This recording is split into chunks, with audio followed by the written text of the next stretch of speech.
E aí, gente, tudo bem? Espero que sim. Espero que todos estejam com saúde e suas famílias também. Estão passando por um tempo complicado, né, gente? Então, a gente queria fazer aula prática, né? Mas infelizmente presencial, mas infelizmente não vai dar. Acho que ainda não vale a pena fazer. Tinha melhorado um pouco, mas começou a aumentar demais os casos, deu um boom, né? Estourou os casos, principalmente em Joinville, né?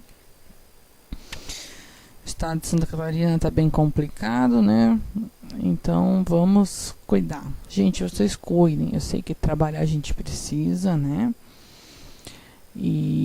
Mas tente evitar ao máximo, né? Aglomeração. Usem direitinho a máscara.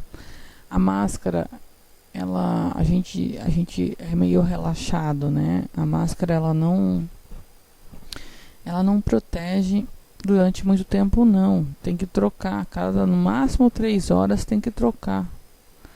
Então tem que levar mais de uma pro serviço, gente. A gente tem usado errado.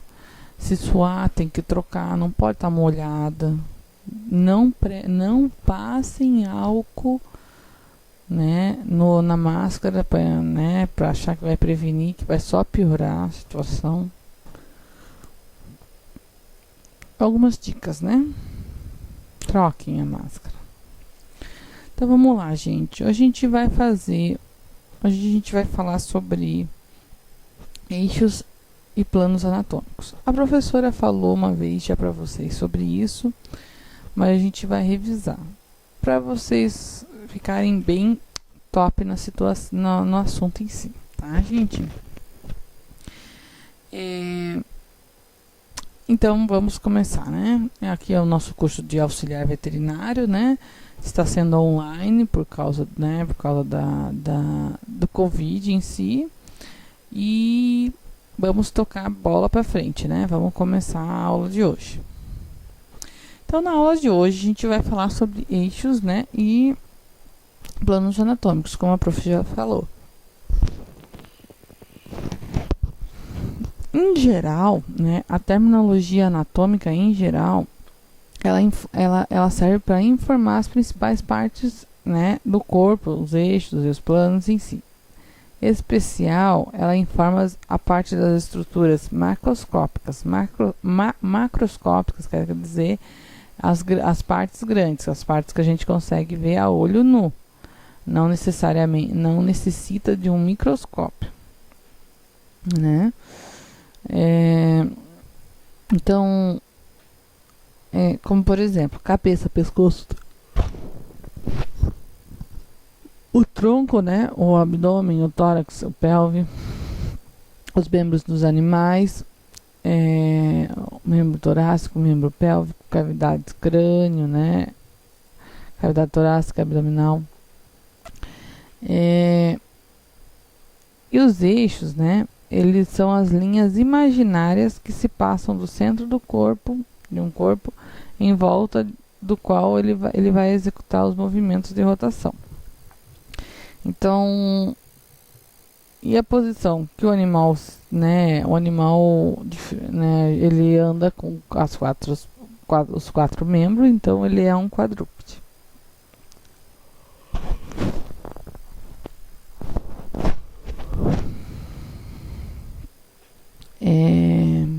É quadrúpede, né? E a posição, né? Ele anda na ponta dos dedos, né? Na verdade, né?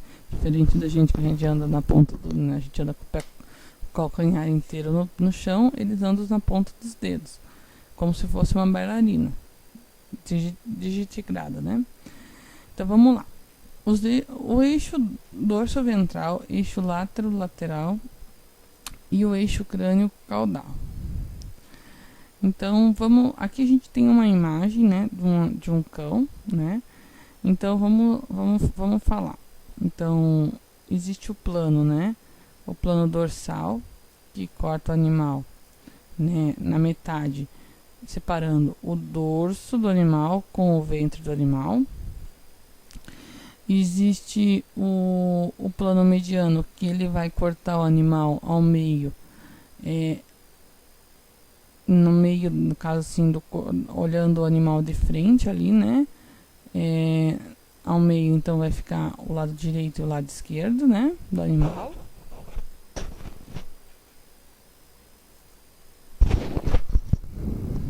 Daí, no animal, acima ali na cervical, né? A gente chama de dorsal, né? Aqui tudo dorsal. Abaixo do animal é ventral, né? Na face, né? No rosto do animal, aí é diferente. A parte é rostral e depois caudal, né? Mais para trás. Os membros a gente utiliza aqui a nomenclatura de cranial, dorsal e palmar. E atrás a gente usa plantar, né? Palmar, plantar. E cranial aqui em cima. E caudal. O membro, quando a gente fala assim do membro, existe a localização proximal e distal. Como, por exemplo, faz de conta que a gente vai falar que teve uma lesão no fêmur, né? Na diáfise distal. Então, seria mais perto do meio, né? No final do animal. Daquele osso. O plano mediano, né? O plano mediano, ele vai dividir, então, o animal ao meio, dividindo direita e esquerda. Direita e esquerda, né? Aqui essa imagem ela é interessante, não tem nada a ver com isso, não é isso que a gente quer falar, mas quando se fala de tumor mamário, isso seria mais a nível técnico para a parte médico veterinário, né? Mas só para vocês terem noção, para um dia vocês não saírem falando besteira, né? Aqui tem as cadeias, né, que interligam, né, as ramificações de artérias e veias, né, e até junto anda a parte linfática, né. Daí tem os linfonodos inguinais, né, os axilares. Então é tudo meio que interligado. Então a terceira ela ramifica, a mais do meio, né, ela ramifica tanto para as craniais quanto para as caudais. Então existe interligação total. Então aquela coisa que antigamente eles faziam, antigamente não, ainda tem gente que faz. Eu não sou a favor, né? E existe muito na literatura ainda já sobre fazer. Eu tenho um tumor, antigamente era assim, você tinha que ter 2 tumores para poder, em duas sub-regiões para poder tirar toda a cadeia mamária de um lado. Eu tenho um tumor só, eu já tiro a cadeia mamária inteira de um lado. E se tiver um no outro lado, vai do outro lado também. Claro que eu não sou a favor de fazer a cirurgia inteira de uma vez só, sabe? Então, assim, faz primeiro de tudo, né? Faz um lado, daí faz o outro. E nunca pode esquecer, né? De castrar o animal, né? Sempre castrar a fêmea, né? Porque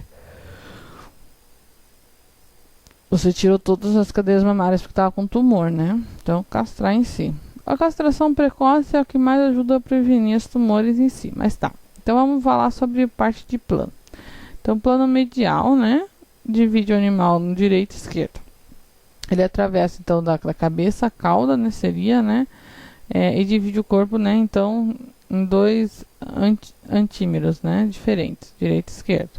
É diferente, externamente a gente acaba vendo que mais ou menos é a mesma coisa. Mas internamente os órgãos não são iguais de um lado e do outro. Tem coisa de um lado, tem coisa do outro.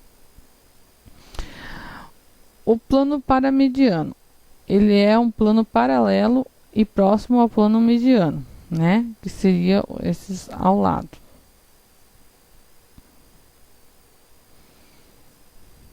O plano sagital. O plano sagital, ele é qualquer plano paralelo ao plano mediano. Então, ao lado do plano mediano.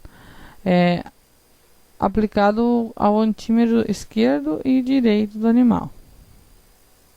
Então, sagital. Plano transverso. O plano transverso ele se apresenta, né, em ângulos retos perpendiculares, né, ao plano mediano. Seriam como se fosse assim, ó, como vocês estão vendo aqui. Seria o corte no caso que cortaria o que o outro plano ele corta, o plano mediano corta direita e esquerda, esse cortaria dorso ventral ou distal,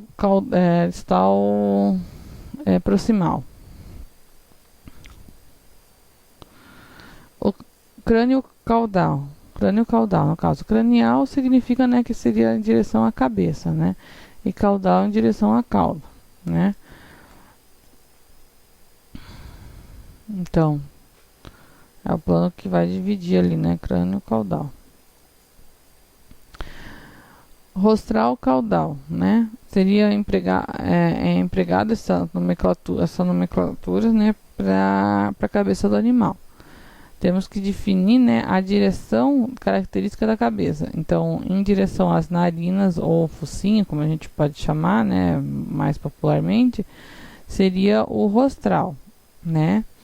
Em direção à cauda em si, seria a parte caudal em si. Dorso ventral, né? Então, dorsal refere-se ao dorso, né, que é a superfície superior do corpo do animal. Seria ali na coluna do animal, né? Nas costas do animal. Relacionada à direção da estrutura do corpo ao outro. E ventral refere-se à superfície inferior, a parte, né, abdominal, torácica ali, mas a parte voltada para o chão.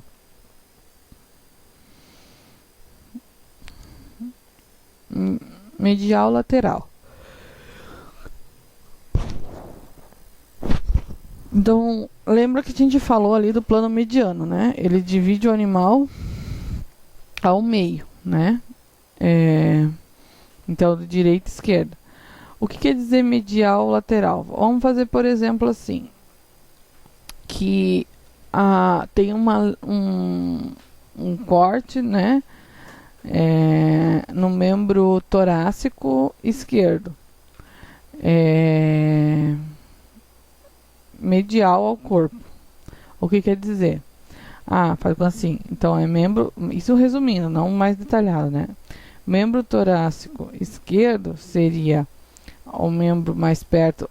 O torácico são os da frente, que a gente chama, né? Que é perto da cabeça. Seria o membro aí, o esquerdo.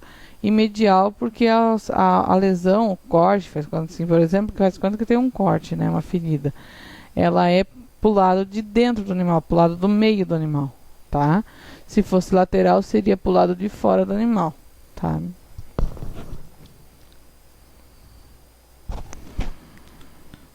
Proximal distal. Proximal distal, ele quer dizer proximal, né? É tudo que é mais próximo ao corpo do animal. E distal é o que é mais longe do animal, então mais voltado pro chão em si, né?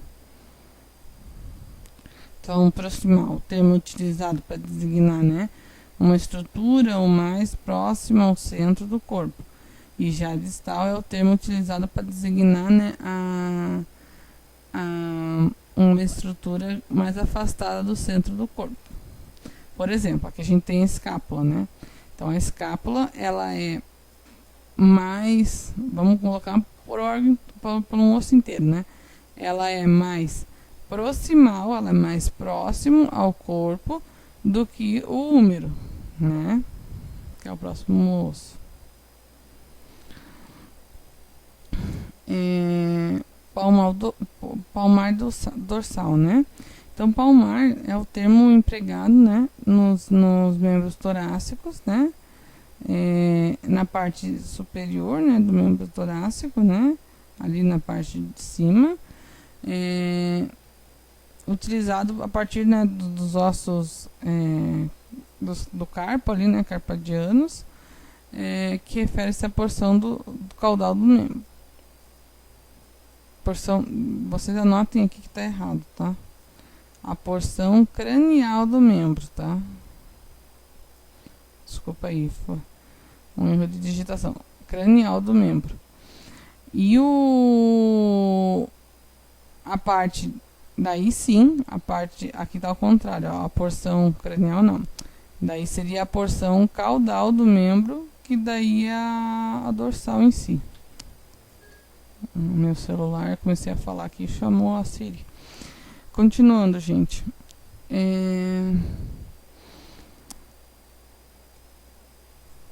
Já agora no membro pélvico, né? No membro pélvico, a porção... Aqui também tá errado. A porção...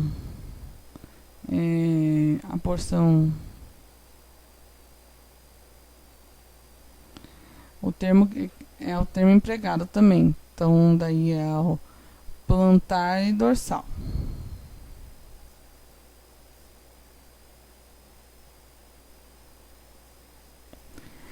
Então, os primeiros socorros, né? Os primeiros socorros vitais, né? Os sinais vitais em si. Então, para poder socorrer um cão ou um gato, né? Você vai precisar ter algumas informações básicas sobre como vai funcionar aquele organismo daquele animal. A gente já falou sobre alguns parâmetros, né? Fisiológicos naturais do animal.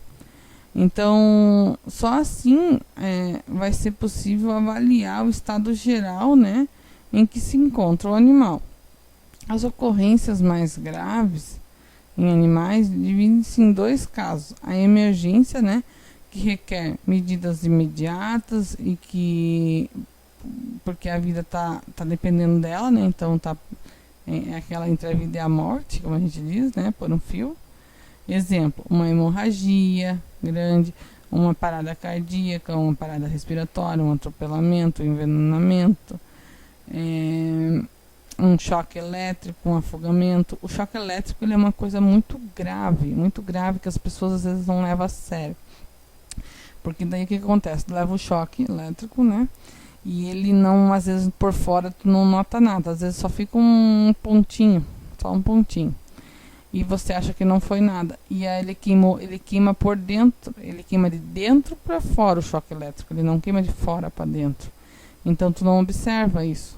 Então tem que fazer ultrassom, o certo é fazer todos os exames necessários, assim, porque pode ter queimado algum órgão por dentro que vai levar a uma necrose. É bem grave. A urgência. A urgência, ela diferente da emergência, ela é uma ocorrência de menor gravidade, né? Então, ela é importante, mas ela não tem necessidade de ser o primeiro da fila, vamos dizer assim. Mas ela precisa ser socorrida a tempo para que o animal não tenha complicações mais sérias, né? Por exemplo, o vômito, né, é uma urgência, porque se o animal vomitar frequentemente, né, então... às vezes com duas séries de vômito ele já acaba desidratando. A diarreia intensa também, a piometra, né, que é uma infecção uterina, então também ela acaba levando um acometimento bem grande do animal. A ausência, né, de urina por mais de 24 horas, convulsão, entre outros casos, assim, né? Então, a temperatura normal do animal, então ela é variável, né? Então, no cão, eu considero 37,5, tá? Que é o mais adequado, a 39. E no gato, 38 a 39,3. Até aí é normal. A mais ou menos, daí tá ou com hipertermia ou com hipotermia, né? Então, como tu vai avaliar em si? Então, o certo é lubrificar a ponta do termômetro, né? Então, geralmente usa óleo mineral, vaselina, água eu não gosto muito não, mas tem gente que utiliza. Introduz no ânus do animal, né? Até metade. Então, tipo assim, até o que diz ali a metade, né? Até metade do sensor em si, né? Não vai, colocar metade do termômetro, por favor, gente. e tu vai inclinar, né, levemente para que fique encostado na parede vai encostar na parede do ânus, né, para medir a temperatura da parede do ânus. Assim o indicador de temperatura assim que o indicador de temperatura parar de subir, isso naquele de mercúrio. Mas vamos dizer assim que continuar marcando ali o termômetro, né, então ele já vai levar de 1 a 2 minutos. Porém, aquele digital. Porém, assim, ó, isso eu aprendi com o passar do tempo. A temperatura quando ele apita é a temperatura final? Não é a temperatura final, tá? Então, assim, ele apitou, eu sempre fico mais ou menos 1 minuto a mais. Eu sei que é horrível ficar esperando, mas eu fico mais 1 minuto a mais para ver se não vai continuar subindo. Ele apitou, ele vai apitar, vai fazer pipi, pipi, pipi, pipi, pipi, pipi, e ele não vai parar de apitar. E ele vai ficar ligado ainda. Tu vai deixar ele ligado. E daí vai esperar que ele vai continuar subindo a temperatura. Então já teve casos assim até na gente, tá? Não só em animal, mas até na gente. O termômetro é o mesmo, né? Claro que tu não vai misturar, né? Usar de um, usar no outro, não. Deus me livre, né? Mas o modelo do termômetro é o mesmo. Então até na gente acontece isso. De às vezes na hora que apita, faz assim. Faz assim. Na hora que apita tá em 39 no cão. 39 tá ali no limite, né? Então tá normal, mas tá no limite. Você espera mais 1 minuto, às vezes ele vai para 39,5. Então tá com febre. Então daí não. Então já é uma diferença, né? Então às vezes ele sobe, sim. Então tem que ter cuidado.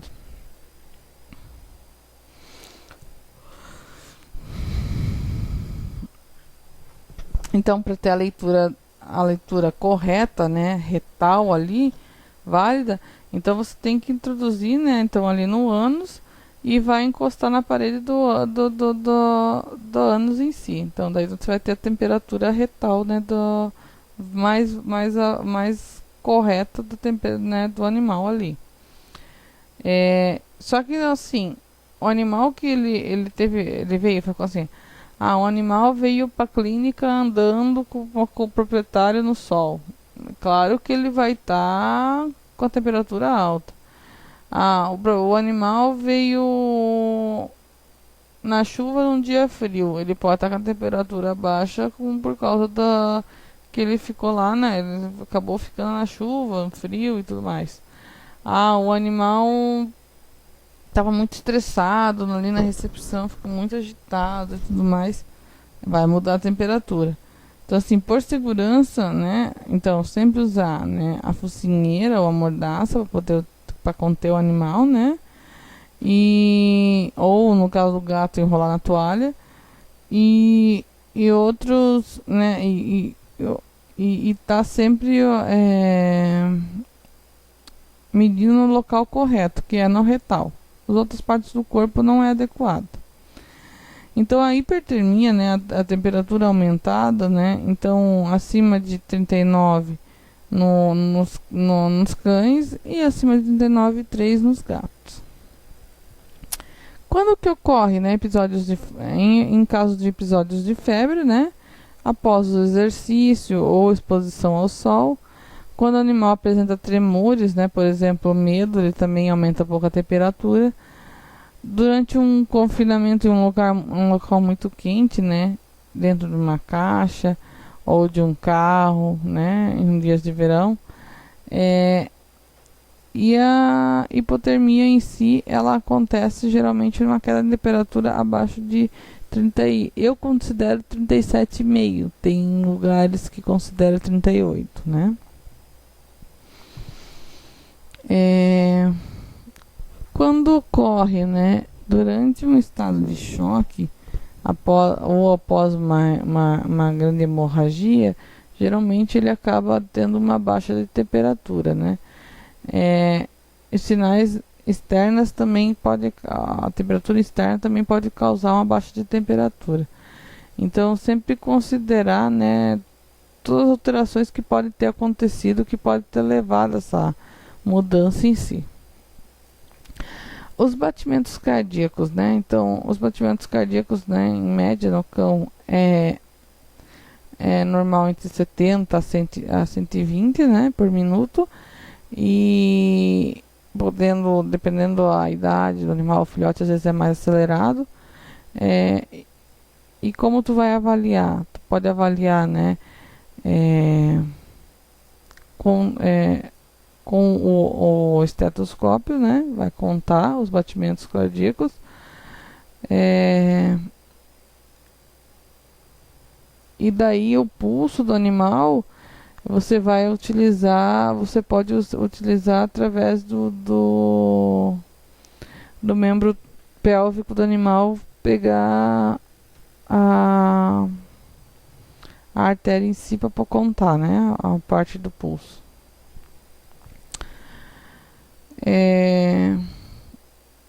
Então, com o animal deitado ou de pé, né, caso não consiga sentir nada, tu pode, ou se tu não tiver na hora da emergência um estetoscópio, você pode encostar a cabeça no tórax do animal, né, do cão, do gato, para tentar ver se consegue ouvir os batimentos cardíacos, né.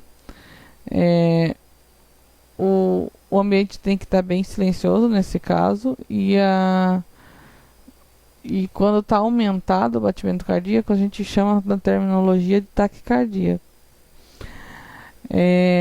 E quando que ocorrem esses episódios, né? Então, são no caso de episódios de febre, após exercício físico, exposição ao sol também, em situação de estresse, e em casos de cães pequenos pode ter uma frequência cardíaca mais alterada, mais aumentada, né? Isso é considerada normal. A bradicardia, que é a baixa diminuição desses batimentos cardíacos, ela ocorre quando, geralmente em cães atletas em estado de descanso, né? Eles vão acabar tendo um número de batimentos cardíacos menor, porque é uma condição normal, né, do corpo. Eles estão acostumados a ter um batimento eles estão acostumados com um exercício físico muito avançado e conseguem regular já esse batimento. Quando eles ficam em repouso, eles ficam acabando tendo uma diminuição maior do que um cão que não sedentário, vamos dizer assim.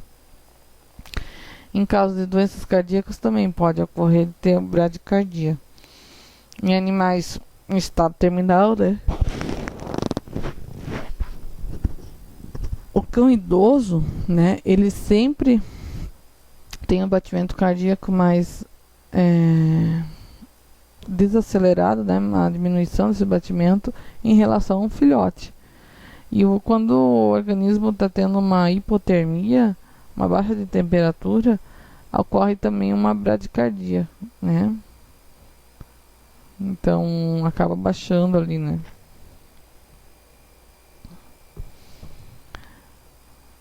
A frequência respiratória. A frequência respiratória, né, ela tem uma média normal de 15 a 40 respirações por minuto, aproximadamente. E você vai avaliar observando o tórax do animal, né? E daí você vai contar cada elevação, né, que vai da respiração em si. O aumento da frequência cardíaca não, a respiratória, quando ela ocorre, ela é em episódios de febre, geralmente, após exercício físico, pode aumentar, porque daí, né, então a gente também, né, a gente faz um exercício, corre, aumenta a frequência cardíaca, aumenta a frequência respiratória, né, aumenta a temperatura. Em caso de exposição ao sol por causa do calor, eles acabam aumentando a frequência respiratória, até porque eles fazem trocas de temperatura, eles diminuem a temperatura através dessa respiração com a boca, né? Aquela ofegância que a gente chama assim, né? E eles fazem através, então, ali a saliva, a temperatura, para tentar, o vento em si, para tentar diminuir a temperatura do corpo deles em si. Em caso de situações de estresse, medo, né, um susto, uma coisa assim, ela vai ocorrer também um aumento da frequência respiratória. Em cães pequenos, a frequência respiratória, assim como a frequência cardíaca, ela é aumentada. E pode ocorrer também uma diminuição da frequência no caso de... Daí é outra coisa, né? Então, ali era o aumento e a diminuição da frequência respiratória pode ocorrer durante uma anestesia, uma sedação, o animal quando está em estado terminal, né, pré-morte, animal mais idoso, que não faz tanto exercício, né, fica muito parado dormindo. Coloração de mucosas, né, quando a coloração de mucosas, isso não tem nada a ver com a respiratória, tá, gente? A coloração da mucosa, ela é um valor o valor normal dele é vermelho rosa, né? Então tu vai avaliar essa coloração dessa mucosa, então você vai avaliar de pelo menos 2 lugares, né? Então você vai avaliar então da boca, da parte da região reprodutor, né? Do pênis ou da vulva, ou você vai avaliar da boca e dos olhos, né? Do ocular, da conjuntiva em si. Então, para poder tá comparando em si, né? Se a cor está adequada com o parâmetro normal. Então, alterações dessas mucosas, né? Então, mucosa quando ela tá muito pálida, pode ser em caso de estresse, anemia, hemorragia grave. As mucosas azuladas ou arroxeada é um sinal de falta de oxigênio, né? Que está baixa a oxigenação. Então está tendo uma alteração cardíaca ou pulmonar que está acarretando essa falta de oxigenação. E as mucosas ressecadas também pode ser uma das alterações que pode ocorrer. Essa alteração da mucosa ressecada lembra a gente do caso de desidratação, que é uma condição da cada parte da hidratação em si do animal.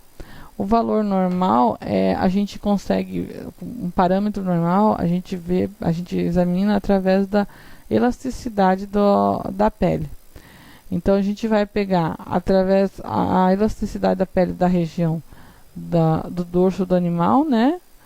E tu vai tracionar para cima, né? Puxar, né? A pele, e daí vai ver se vai voltar para o local. Se demorar para voltar ou não voltar, o animal está com estado grave de desidratação. Se voltar rápido é por causa que então tá com a hidratação ainda correta. Só tem que ter cuidado com animais que têm sobra de pele. Às vezes tem animais que têm bastante sobra de pele na região do cervical. Então tem que ter bastante cuidado ali, né? Então, da nuca, vamos dizer assim, do animal. Então é bom sempre puxar em mais de um ponto, sempre uns 3 pontos da região dorsal, para poder tirar essa dúvida em si.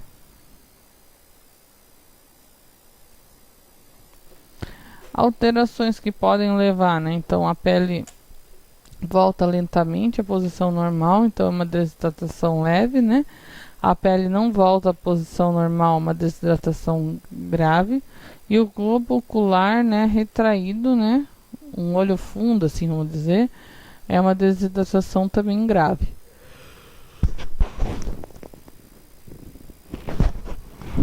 A salivação intensa, né?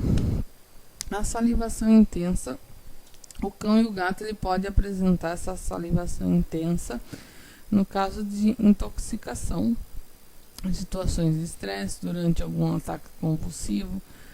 O gato ele pode salivar também intensamente quando ingerir alguns medicamentos. Eles são bem enjoados para medicamentos. Eles causam hipersalivação por causa de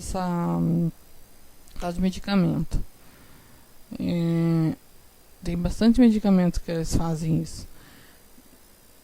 Algumas raças de cães, né, com o focinho achatado, né, vamos dizer assim, né, o braquicefálico, eles também salivam bastante.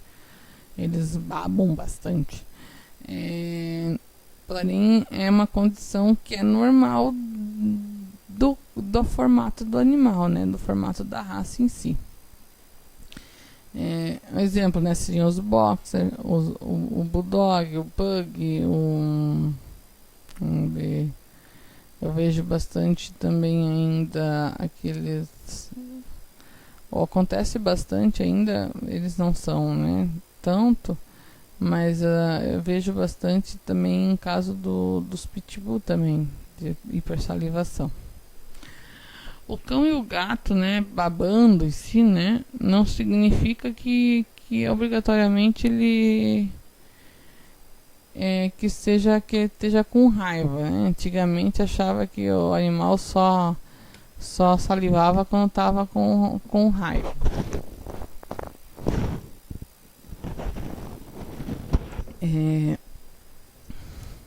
Mas na verdade a raiva ela é uma doença, né, que ela é viral, né? O vírus da raiva ela é uma doença, ele é um vírus mortal, né? Não tem cura. E no caso, né, se for mordido por outro animal que já foi, que está contaminado em si, não necessariamente tem que ser só o morcego, né? E então, e também assim, não necessariamente às vezes precisa ter mordido, tá, gente? Essa da mordida é o mais provável, mas faz conta assim, o que eu vejo bastante casos que às vezes se contaminam, que teve de pessoas se contaminarem, né? Não bastante, porque infelizmente não tem tantos casos, mas casos assim que puderam se contaminar, às vezes tu tem um corte, né, na mão, às vezes vai manipular a boca de algum animal, a saliva do animal entra naquele corte teu e já tu acaba se contaminando também. O animal doente, né? Então, sempre quando tu se deparar com um animal, né, salivando demais, né, para segurança a gente sempre usar os métodos de contenção, mas esses não são o único sinal em si. E essa salivação não é uma salivação comum, é uma salivação espumosa, né? Sempre tem que também contar os outros parâmetros em si, hipersensibilidade à luz. O que vocês têm que ter muito cuidado é essa história de querer salvar morcego, sabe? Não existe. Eu não sou a favor de tentarem salvar morcego, tá? Então é uma particularidade minha, sabe? Nada contra. Não vou sair querendo caçar tudo que morcego vem pela frente, mas então não querer salvar. Então, às vezes, quando o morcego ele tem um padrão de vida, né? Qual que é o padrão da vida do morcego? Ele dorme durante o dia e durante a noite ele sai para procurar comida, né? Para se alimentar e fazer as coisas dele. Uma vez que você encontra um morcego andando no chão, né? Nem voando, né? Andando no chão durante o dia, né?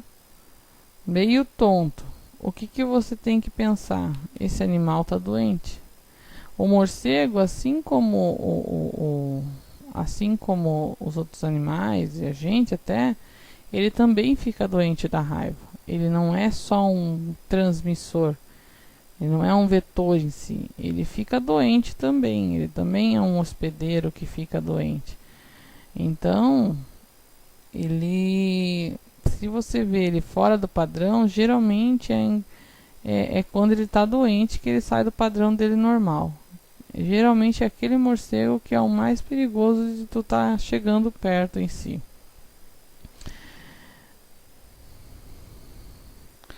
Caso você for mordido por um animal, né, que tem suspeita, ou você não tem histórico do animal, não sabe se foi vacinado ou não, então sempre tu tem que estar, né, procurando o centro, né, de posto de saúde em si, para começar a fazer as vacinações em si. E se for um animal com suspeita mesmo de raiva, daí geralmente eles aplicam o soro na pessoa. Sempre primeiro, antes de tudo, levou a mordida, lava com água e sabão.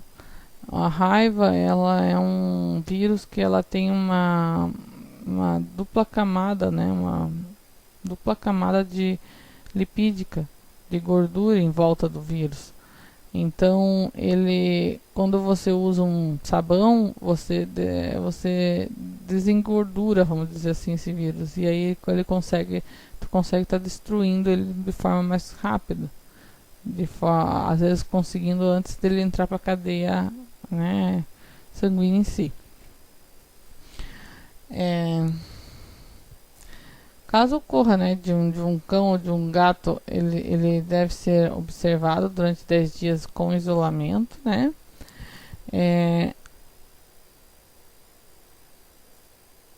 Então, se a vítima fugir, sempre tem que procurar se alguém, né, se o animal fugir, né, e for vítima tem que ser socorrido imediatamente, né? Se o animal agressor, né, morrer dentro dos primeiros 10 dias, o corpo deve ser encaminhado, né, para exame de raiva, né, pelo Centro de Controle de Zoonoses. E a gente sempre tem que lembrar, não arriscar, né? Os parâmetros apresentados, eles são importantes, né? Então, mas em caso de emergência não é possível avaliar todos os parâmetros em si. Então, quando um dos procedimentos não for viável, no cão e no gato, se ele estiver muito agitado, com dor ou muito agressivo, a gente não deve se preocupar, a gente tem que observar apenas aquilo que for seguro para você. Então, assim, você não vai colocar em risco para poder fazer esse exame em si, sabe? E deixar sempre as manobras mais arriscadas para o veterinário, porque geralmente ele é mais preparado para a situação, é para ser, né? E se não, em últimos casos, o veterinário faz a contenção química, que a gente chama, né? O auxiliar, ele faz a contenção física, mas o veterinário, ele pode fazer a química em si. Uma dicasinha, tá? Para avaliar a frequência cardíaca ou pulmonar, tá? Sempre eu tinha já passado isso para vocês. A cada 15 segundos, né? Você conta durante 15 segundos e multiplica por 4 para saber o valor, porque o valor é sempre por 1 minuto, né? Então, BPM por minuto, movimento por minuto. Os métodos, né, de contenção e de manejo dos animais. Vamos continuar com a revisão, né, em si. Então, desculpa, gente. Então, existem os equipamentos adequados, né, para contenção de todas as espécies de animais. Então, semana passada, se eu não me engano, ou semana retrasada, eu falei sobre a contenção mais voltada para cães e gatos. Hoje tem para outros animais também aqui, vamos falar. E eles devem ser observados, né, para ser executado de forma mais correta o manejo em si, para ter a segurança em si. E um manejo adequado, ele pode levar o animal inadequado, né, ele pode levar o animal a sofrer às vezes uma lesão irreversível, às vezes quebra um membro, alguma coisa assim, ou até leva à morte, se manipular errado. Então, a contenção física. Existem equipamentos ou materiais para captura e contenção física do animal, né, em si. Dos quais eles são o puçá, né, ou passaguá, né, que é utilizado mais para aves, né, pequenos e médios mamíferos, né. O pau de couro, né, que ele é em grandes mamíferos, lobo-guará, tamanduá, bandeira. O laço de Lutz, que é utilizado em pequenos répteis. O gancho de anfíbios, né, que é utilizado em serpente. Geralmente nos vídeos que a gente vê as serpentes, eles estão usando esse gancho. A mangueira transparente, que é utilizada também em serpentes. A forca ou forquilha, que é em médios mamíferos, né? o laço para mamíferos, né, que em médios mamíferos, geralmente carnívoros, a jaula de contenção para médios a grandes animais, o saco de pano, né, para aves, répteis e pequenos mamíferos, a rede, né, que é utilizada em grandes mamíferos, a armadilha, todos eles podem ser utilizados, a luva de couro que é chamada de raspa, né, geralmente a gente usa com frequência principalmente animais assim como um papagaio, arara, que tem um bico, né, mais afiado. A bota, né, de cano largo, né, de preferência de couro ou de borracha. Daí assim, ó, ainda existe, né, o uso do cano de PVC para aves, né? Você coloca a ave dentro, ela fica contido e aí não tem risco de tu apertar ela e matar. Para tentar conter. Existe o cambão, né, que eu já tinha falado para vocês, né, pedir para vocês fazer o trabalho. O puçá, o arco, né, deve ser sempre protegido por um material macio, como borracha de câmara de ar, ou um plástico de mangueira, né, e pode para evitar, né, que o animal se machuque, né, com a boca ou quebre os dentes. E o seu diâmetro deve ter no mínimo o tamanho o tamanho, no caso a altura, né, do animal a ser capturado. O saco deve ser sempre, né, no mínimo o dobro do tamanho do diâmetro da abertura do arco, para possibilitar, né, o giro do puçar sobre o animal em si. A malha deve ser sempre menor do que a boca ou o focinho, né, ou a pata, né, ou a coxa do animal, para impedir que ele morda ou que ele fique preso com a boca ou com os membros.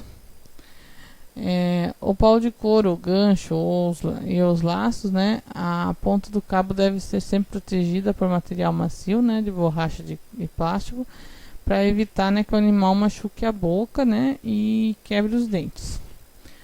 O cabo deve ser sempre do comprimento 2 vezes maior do que o comprimento do animal. O laço de lutz, ele deve ser inicialmente afrouxado a tira, de tal modo, né, que se possa formar um laço compatível ao porte do animal a ser capturado, e passar essa laçada pela cabeça do animal, à medida que é possível que envolver, né, também os membros torácicos em si, ou anteriores. Manter, né, a corda tracionada para conter o animal, tomando cuidado sempre com excesso de pressão ali, porque também não vai matar o animal, meu Deus. Sempre tem que cuidar, porque às vezes tem gente que acaba se perdendo. Você fica tão preocupado com a situação em si que acaba perdendo a questão da situação de intensidade da coisa, né? E para a liberação basta, né, aliviar a tensão da corda em si, afrouxando a laçada, permitindo a saída do animal. Seria quase como um cambão em si. O gancho para anfíbios, né? É passado aproximadamente no início do terço médio e em seguida do animal, né? E em seguida erguido aproximadamente a distância de 30 centímetros do solo, que daí é imediatamente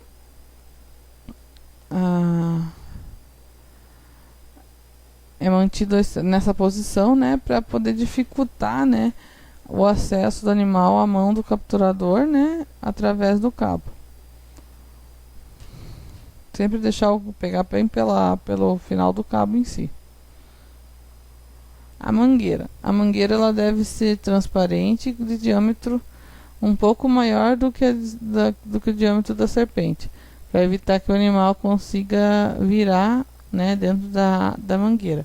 No caso, tu põe a mangueira, o animal vai entrar na mangueira em si, daí ele vai ficar preso naquela mangueira em si, não consegue virar e se enrolar para pegar e te morder. A forca ou a forquilha, né? É um cabo de metal onde a sua extremidade ela é em forma de U, né? A parte da extremidade é usada para fixar o pescoço do animal contra o solo, né? Ou contra uma parede. E deve ser revestida por um material macio ou acolchoado, que senão tu vai machucar o animal. O laço de mamífero, né? O laço para mamífero, ele é um tubo metálico contendo no seu interior uma corda, né? Presa em uma das extremidades, formando um laço. Nessa extremidade, né, então existe uma mangueira plástica revestindo o tubo para evitar traumatismo no animal. Seria quase o cambão em si.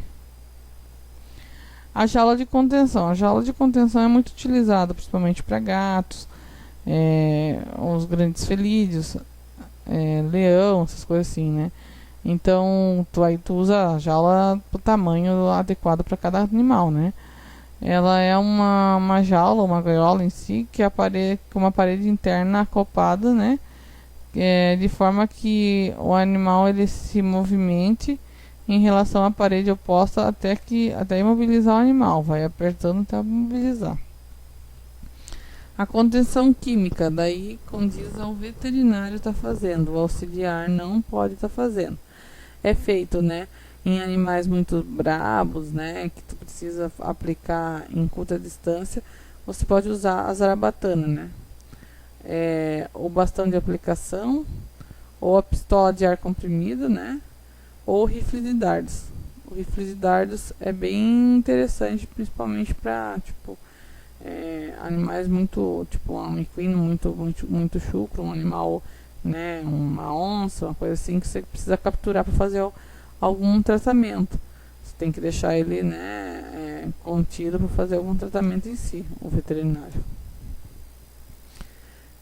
Qualquer que seja o meio que vai ser empregado para conter esse animal, ele deve ser obrigatoriamente permitir plena segurança do paciente, da equipe envolvida e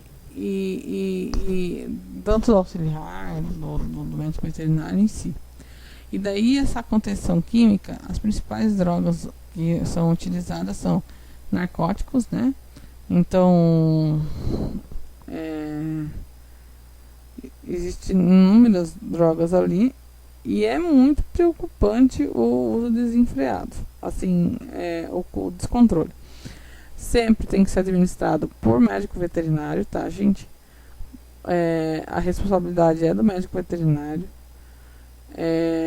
São drogas, tá? São drogas, literalmente drogas. São drogas que o pessoal utiliza para fazer cagada. Desculpa falar desse jeito. Pra quem estiver escutando, me desculpa, mas é a realidade. Aconteceu ano passado de falsificar o meu CRMV, falsificaram o meu carimbo, falsificaram a minha receita, né? Mas aí fizeram uma receita diferente, mas fizeram uma receita com o meu nome, meu CRMV, e receitaram ketamina. Essa ketamina foi vendida, eu não sei, acabou sendo vendida lá em Balneário Camboriú. A receita dizia que era de Joinville e foi comprada a medicação lá em Balneário Camboriú. Já dá para meio que para entender para que foi comprado, né? Não querendo ter preconceito, mas a pessoa que vendeu, né, a responsável técnica depois recebeu a minha receita, ela reconheceu o meu nome, ela estudou comigo em algumas matérias, e daí ela entrou em contato comigo e falou: olha, eu fiquei meio desconfiada, a dona do local que eu trabalho, ela vendeu essa medicação e eu fiquei desconfiada porque eu achei o modelo da receita estranha e eu achei também a questão de que os teus dados estavam meio estranhos. E daí ela pegou e ela disse: tu pode dar uma olhada? Eu olhei. Meu, a minha receita tava tudo bagunçada. Ela utilizou o nome de uma clínica de Joinville, o endereço de outra clínica, o meu nome como médica veterinária, o meu CRMV como médica veterinária, no meu carimbo em si. O meu carimbo é um pouco diferente do carimbo que foi utilizado, né? Mas estava o meu número e o meu número do conselho, o meu nome completo. A receita, o modelo era diferente, isso era diferente. E utilizaram o e-mail de uma clínica em Campo Mourão. Acho que era Campo Mourão, Campo Grande. Eu sei que era aqui em Santa Catarina, mas longe pra caramba daqui. Eu não sei, eu só acho que eu falei no lugar errado, mas eu sei que era um lugar. Daí tá em investigação isso, né? Daí eu acabei tendo que ligar pro conselho, fazer uma denúncia no conselho, fazer uma denúncia no Ministério da Agricultura, uma denúncia na polícia, deu uma incomodação danada, ainda tá correndo isso, ainda não. A última vez que fui chamado foi no final do ano passado para fazer. Porque daí com a questão do Covid, tudo isso também atrasou. Mas aí o que eu queria dizer com isso? Alguém comprou essa receita e a moça me falou que foi um cara que comprou, um moço, né? Eu acredito que deve ter usado para se drogarem, porque o pessoal usa ketamina, chama a droga da festa, né? Eles fazem Boa Noite Cinderela, um monte de coisa. É horrível, tá? Mas não tô dando ideia, tá, gente? Só tô dizendo que são drogas horríveis. Então, assim, são drogas que a gente utiliza medicinalmente, né? Pra fazer, né, anestesia, pra fazer contenção, né? Pra fazer tranquilização. Porém, elas são drogas que funcionam em humanos e são perigosas. Então, tem que ter bastante cuidado em si. O transporte. Vou